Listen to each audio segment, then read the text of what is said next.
لا حول ولا قوة إلا بالله العلي العظيم. أعوذ بالله من الشيطان الرجيم. بسم الله الرحمن الرحيم. الحمد لله الذي جعل الحمد مفتاحا لذكره وسببا للمزيد من فضله ودليلا على آلائه وعظمته. ثم الصلاة والسلام والتحية والإكرام على خير خلقه وأفضل بريته حافظ سره ومبلغ رسالاته الذي سمي في السماء بأحمد وفي الأرض بأبي القاسم محمد. اللهم صل على محمد وعلى أهل بيته الطيبين الطاهرين المعصومين المظلومين ولعنة الله على أعدائهم أجمعين. أما بعد فقد قال إمامنا الباقر عليه السلام: لا شفيع للمرأة أنجح عند ربها من رضا زوجها. صلوات بر محمد وآل محمد. اللهم صل على محمد وآل محمد. روز شهادت دختر پیغمبر ایام ફાતિમિયાના આ સિલસિલાની આખરી મજલિસ આપણે બધા જમાનાના ઇમામની ખિદમતમાં આજના ગમના દિવસનું પુરસો પેશ કરવા માટે જમા થયા છીએ. બીબી ઝહરાની યાદ, એમનો જિક્ર કરવું આપણી જિંદગીમાં એક અનોખો અસર રાખે છે. શું તૌફીકાત આપણને નસીબ થાય છે આ જિક્ર થકી, જેનો અંદાજો શાયદ આપણને નથી. આપણી જવાબદારી છે કે આપણે આ દિવસોની અંદર બીબીના શિયા, એમના મુહિબ હોવાના લીધે એમના ગમમાં ગમગીન બનીએ અને જ્યારે એમના ઘરાનામાં ખુશાલી હોય ત્યારે આપણે ખુશી મનાવીએ. બીબી ઝહરાની યાદ અને જિક્રની અંદર, આ સિલસિલાની અંદર એમની હદીસો, એમની સીરતને આપણે રજૂ કરતા આવ્યા. ગઈકાલે મેં એક વાત બયાન કરી હતી અને જણાવ્યું હતું કે ઇન્શાઅલ્લાહ આજની મજલિસમાં હું અમીરુલ મુમિનીનને જે બીબીએ વસિયતો ફરમાવી છે, આખરી ગુફ્તગુ જે થઈ મૌલા અલી અને બીબી ઝહરાની દરમિયાન, ઈ હદીસને તમારી સામે રજૂ કરું. તમે જો, બીબીની મુખ્તસર ઉમ્ર હતી. અડધી જિંદગી રસૂલના ઘરમાં પસાર થઈ અને અડધી જિંદગી મૌલા અલીની સાથે. મૌલા અલીની સાથે એવી રીતના જિંદગી જીવા કે જેની કોઈ મિસાલ નથી મળતી. જેવી રીતના રસૂલે ખુદાના ઘરમાં હતા, એક દીકરી તરીકે એવી જવાબદારી નિભાવ્યા કે એવા વખાણના શબ્દો રસૂલે ખુદાએ એમના શાનમાં બયાન કર્યા જે રીતના કોઈ બાપ પોતાની દીકરીને ના કહી શકે. યા ફાતિમા અંતે ઉમ્મુ અબીહા, એ ફાતિમા તું તારા બાપની પણ માં છો. એવી લાગણી અને મોહબ્બત રસૂલને બીબી ઝહરાથી જોવા મળી જ્યારે રસૂલના ઘરમાં હતા. જ્યારે મૌલા અલીના ઘરમાં આવ્યા, એવી રીતના ફરમા બરદારીની સાથે, એવી રીતના હમાહંગીની સાથે, એવી રીતના એકબીજાના જીવનની અંદર એવી રીતના એકબીજાનો સાથ આપીને આ જિંદગીને ગુજાર્યા કે આ કપલ, આ જોડી દુનિયાના તમામ શૌહર અને બીવી માટે નમૂને અમલ છે. એવી જિંદગી ગુજાર્યા. અને એવું નથી કે શરૂઆતના વર્ષોમાં જ બંનેને બનતું હતું, બાદમાં ઇખ્તિલાફ હતો, જેવી રીતના આમ જિંદગીમાં જોવા મળે. શાદી થાય ત્યારે અમુક વર્ષો સુધી તો કેવો સરસ ઘરવાસ ચાલે, કેવો મોહબ્બત અને લાગણી ભેરો માહોલ હોય. પણ જેમ જેમ વર્ષો વીતતા જાય, ખટાશ પડતી જાય. આ કપલની જિંદગીમાં આપણને એવું નથી દેખાતું. આપણા પાંચમા ઇમામની મેં એક હદીસને બયાન કરી. આપણા પાંચમા ઇમામ ઉપર એક બાવાઝે બુલંદ સલવાત.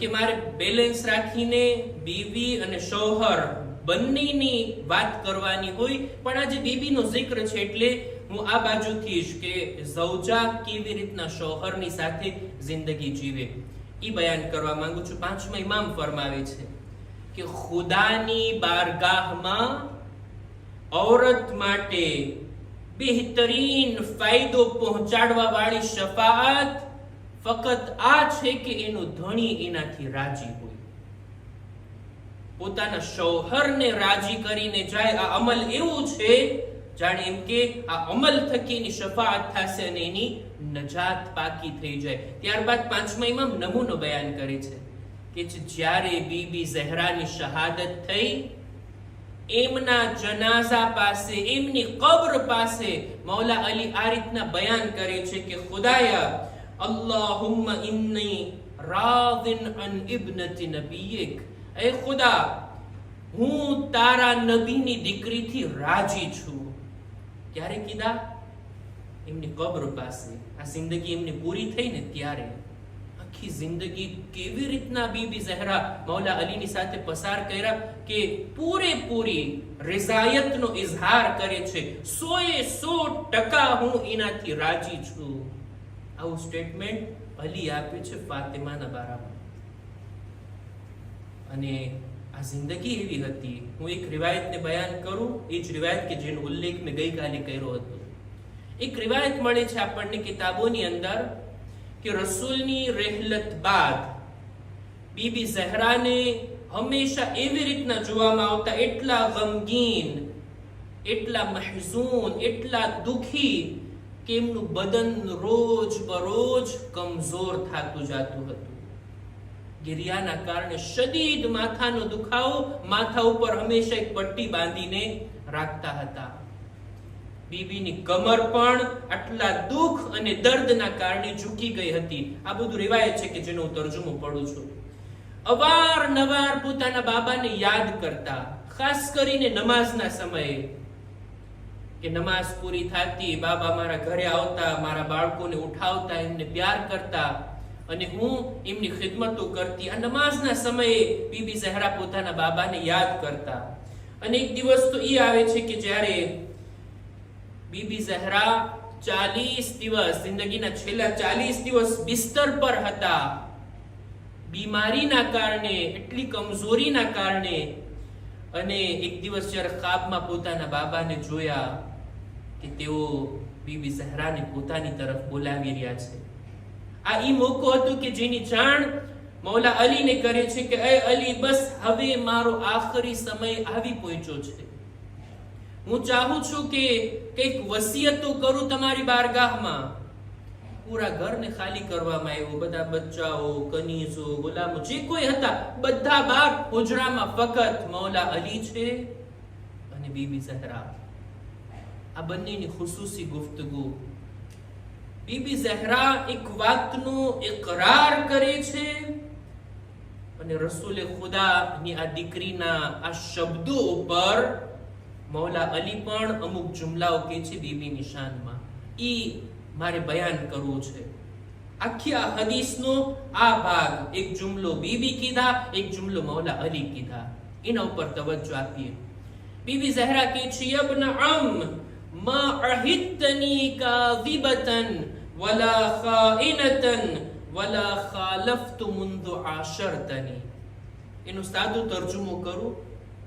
એ અલી, જ્યારથી આપણા લગ્ન જીવનની શરૂઆત થઈ, જ્યારથી આપણે બંને સાથે રહેવાનું શરૂ કર્યા, ત્યારથી એક વખત પણ હું તમારી સાથે ગુફ્તગુ કરવામાં, તમારી સાથે મામલો કરવામાં ઈ વાતનું ધ્યાન રાખી છું કે આ 3 બાબતો આપણી જિંદગીમાં ન આવે.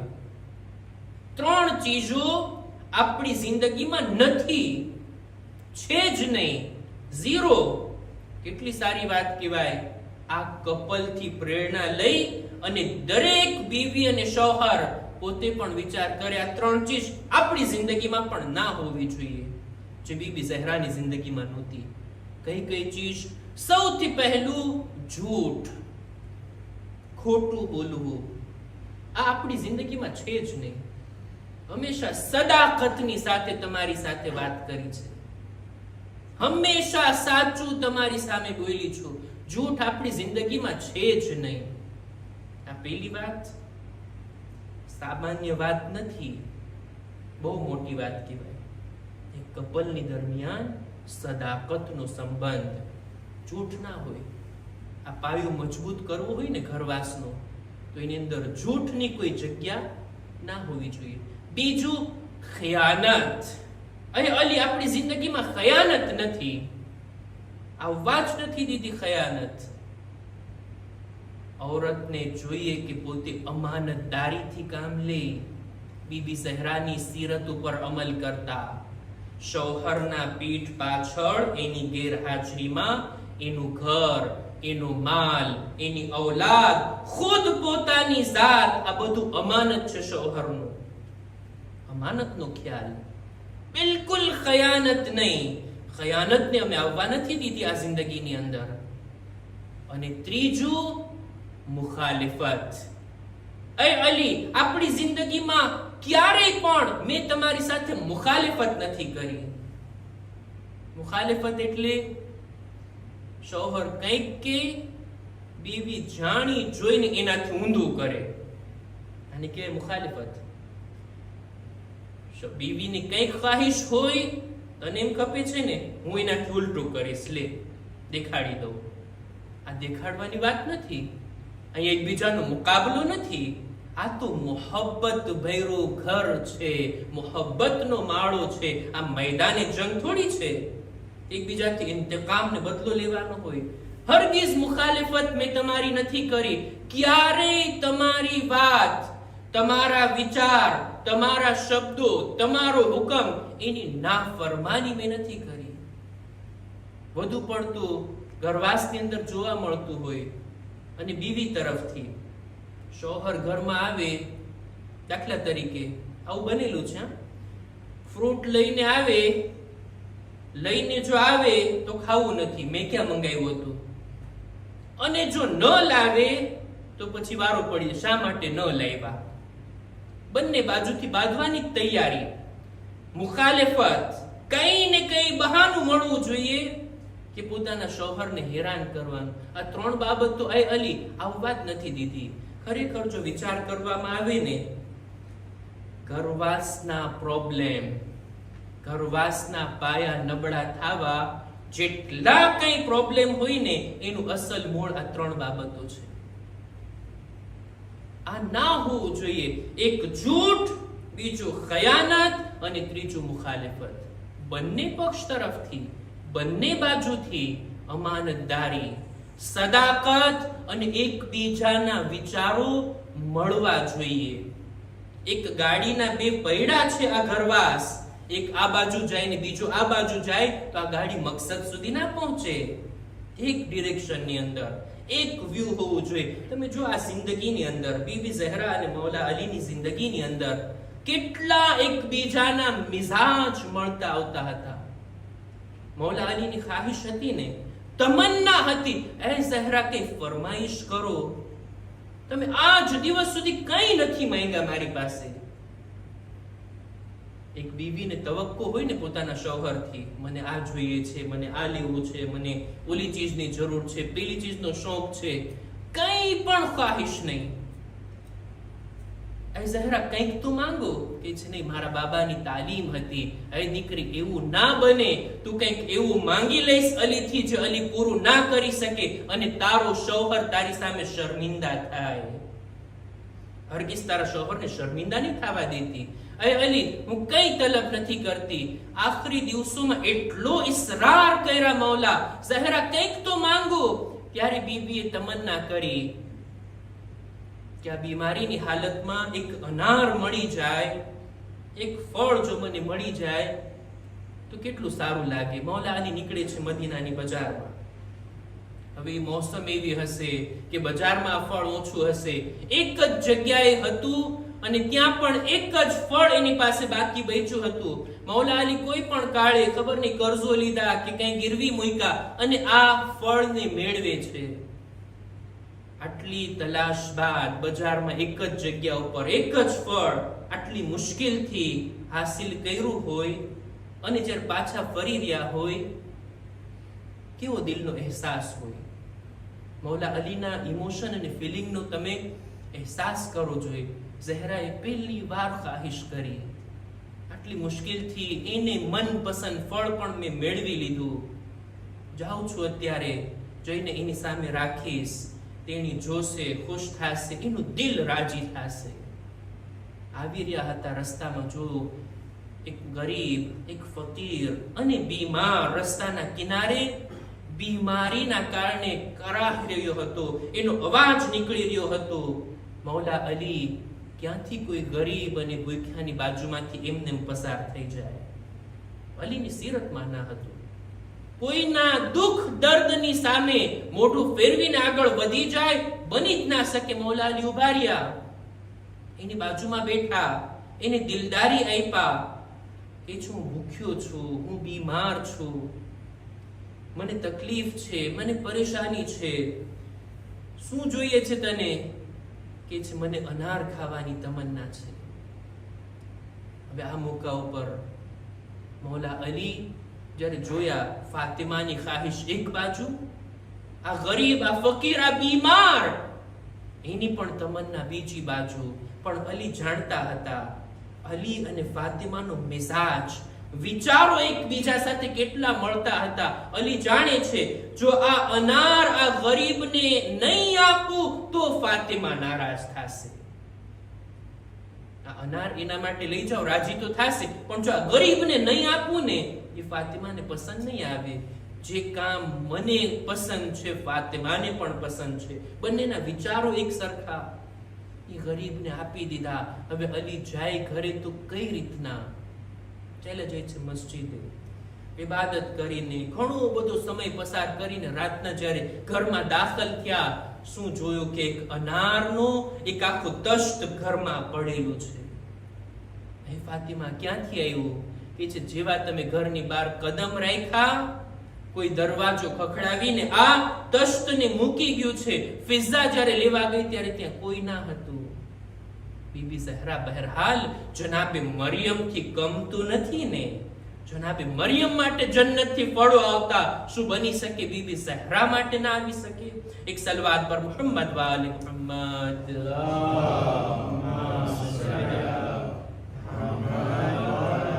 આ છે આ બંનેની મોહબ્બત. જ્યારે આ શબ્દો કીધા, હે અલી, ક્યારે મેં તમારી મુખાલિફત નથી કરી, ક્યારે ખયાનત અને જૂઠ આપણી જિંદગીમાં નથી આવ્યું.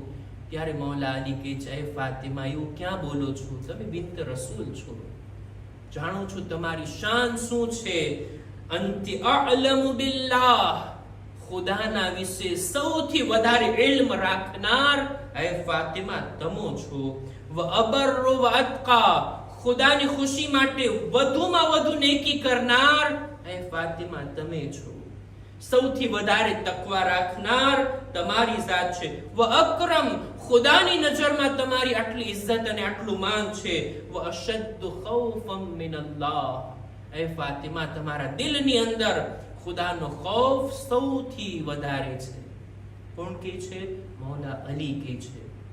ફાતિમાની જાતમાં, એના જાતના બારામાં, એમની શાનમાં, હે ફાતિમા આટલી ફઝીલતો તમે રાખો છો, ભલા બની શકે કે આવી હલકી સિફતો તમારી જિંદગીમાં હોય. અને ત્યારબાદ એકબીજાને દિલદારી આપે છે. ફાતિમાના સરને પોતાના ઝાનુ પર રાખ્યા, બંને હસ્તીઓ ગિર્યા કર્યા. હે ફાતિમા, હું રડું છું એ માટે કે રસૂલનો સદમો મેં જોયો, હવે તમારી પણ જુદાઈ જોવાની છે. ફાતિમા, તમે શા માટે રડો છો? તમે તો તમારા બાબાની ખિદમતમાં જઈ રહ્યા છો. કે છે, હે અલી, હું તમારી ગુરબત અને તન્હાઈ ઉપર રડું છું. આટલી મુસીબતો તમારા પર પડી, હું હતી તમારો સાથ આપવા વાળી, મારો સાથ તમારી સાથે હતો, હવે આપણો આ સાથ છૂટી રહ્યો છે. લ્યો અઝીઝો, બીબી ઝહરા વસિયત કરતા કરતા ફરમાવે છે, હે અલી, મને રાતના ગુસ્લ આપજો, મને રાતના દફન કરજો, મારા જનાઝામાં કોઈને હાજર થવા નહીં દેતા, હું નથી ચાહતી કે એ લોકો મારા ઉપર નમાઝ પડે. અય અલી, મારા કબ્રના નિશાનને મિટાવી દેજો. હું નથી ચાહતી મારી રહેલત બાદ પણ આ લોકો મારી કબ્ર પર આવે. અલ્લાહ અલ્લાહ, કેટલી નારાજગી હતી અલી પર જુલ્મ કરવા વાળાઓથી કે આજ દી સુધી બીબીની કબ્ર છુપાયેલી છે. કયામત સુધી શિયાઓ મહેરૂમ થઈ ગયા. એ બીબી, અમે જઈએ તો ક્યાં જઈએ? મદીનામાં અલગ અલગ જગ્યા ઉપર સલામ કરીએ છીએ, અમને નથી ખબર બિનતે રસૂલ ક્યાં દફન છે. બીબી, તમે દફનની વાત કર્યા કે રાતના દફન કરવામાં આવે, રાતના ગુસ્લની વાત. એનું પણ કારણ એ હતું, બીબી નહોતા ચાહતા કે દિવસના ઉજાસમાં અલીની નજર ફાતિમાના જખ્મો પર પડે. આ જખ્મો અલીની નજરથી જિંદગીમાં છુપાવીને રાખ્યા. મર્યા પછી પણ આ જખ્મો છુપાયેલા રહે. પણ જ્યારે ગુસ્લ આપી રહ્યા હતા, મૌલા અલીની ચીખ નીકળી ગઈ, અવાજથી રડવા લાગ્યા. પૂછવામાં આવ્યું ત્યારે મૌલા કહે છે, હાય, ફાતિમાનું પહેલું શિકસ્તા છે. ફાતિમા આટલી મુસીબતને સહન કરીને ચાલી ગઈ, મારાથી શિકાયત પણ ના કરી. જ્યારે આ જનાઝાને તૈયાર કરી લીધા, સહને ખાનામાં લાવી અને પોતાના બાળકોને બોલાવ્યા. એ ઉમ્મે કુલસુમ, એ ઝૈનબ, આવો, માના આખરી દીદાર કરી લો. એ હસન હુસૈન, આવો, માની છેલ્લી ઝિયારત કરી લો. હવે તો રોઝે કયામતના માના દીદાર નસીબ થશે. લ્યો અઝીઝો, બીવીના જનાઝા પર બાળકો આવ્યા. ઇમામે હસન અને ઇમામે હુસૈન આવ્યા. માથી જુદાઈ કેટલી સખ્ત હોય, ઈ પણ હસનૈન જેવા બાળકો, ફાતિમા જેવી માં. ઈ બીબી એવી રીતના બાળકોના ગિરિયાને જોયા કે મૌલા અલી ફરમાવે છે, હું ગવાહી આપું છું, ફકદ અન્નત વ હન્નત વ મદ્દત યદૈહા વ વમ્મતહુમા ઇલા સદરિહા મલિયા. હાય, બાળકોના રડવાની સાથે ફાતિમાની આહ પણ નીકળી ગઈ. ફાતિમાના હાથ બુલંદ થયા, બાળકોને પોતાના સીનાથી લગાવી લીધા. આ એવો મંઝર હતો. આસમાનથી નિદા આવી, એ અલી, બાળકોને હટાવી લો, બાળકોને ફાતિમાથી જુદા કરો. હાય, આસમાનના મલાઈકા પણ આ મંઝર જોઈને રડી રહ્યા છે. લ્યો અઝીઝો, હું નથી જાણતો કયા દિલથી આ જનાઝાને ઉઠાવવામાં આવ્યો. રાતના અંધારામાં બીબીને સુપુર્દે લહેદ કરવામાં આવ્યા. ફાતિમાનું કોઈ મહેરમ નથી અલી સિવાય. એકલા અલીએ ફાતિમાને કબ્રમાં ઉતાર્યા છે. હસનૈન હતા પણ હજી નાની ઉંમર હતી જ્યારે ફાતિમાને કબ્રમાં સુરાવી રહ્યા હતા. એટલો સખ્ત મોકો હતો કે રસૂલુલ્લાહને યાદ કરે છે, એ રસૂલુલ્લાહ, આપ ઉપર સલામ, આજે આપની દીકરી આપની ખિદમતમાં આવી રહી છે. યા રસૂલલ્લાહ, તમારી દીકરી તમને જાણ કરશે. નહજુલ બલાગામાં જુમલા છે, તમારી દીકરી તમને જાણ કરશે શું જુલ્મ એના ઉપર થયા છે. યા રસૂલલ્લાહ, તમારી દીકરી બહુ ખુદદાર છે, એટલી સબ્ર કરવા વાળી છે. પોતાના દુઃખ, પોતાના દર્દને મારાથી પણ છુપાવ્યા. યા રસૂલલ્લાહ, તમે સવાલ કરજો, તમે વારંવાર પૂછજો. જ્યારે તમને ફાતિમા જવાબ આપશે અને ત્યારબાદ એક જુમલો કીધા, યા રસૂલલ્લાહ, આજે તમારી અમાનત તમારા હવાલે. ઈ ફાતિમા જે અમાનત તરીકે મને આપ્યા હતા, આજે તમને પાછી વાળું છું. પણ અલીને માફ કરજો, જ્યારે આ અમાનત આપ્યા હતા સહીઓ સાલિમ હતી, જ્યારે પાછી વાળું છું. એનું બદન જખ્મી છે, એનું પહેલું શિકસ્તા છે, મોહસિનની શહાદત થઈ ગઈ છે. અલલ કૌમિ ઝાલિમીન وَسَيَعْلَمُ الَّذِينَ ظَلَمُوا أَيَّ مُنْقَلَبٍ يَنْقَلِبُونَ إِنَّا لِلَّهِ وَإِنَّا إِلَيْهِ رَاجِعُونَ. मातम हुसैन या हुसैन.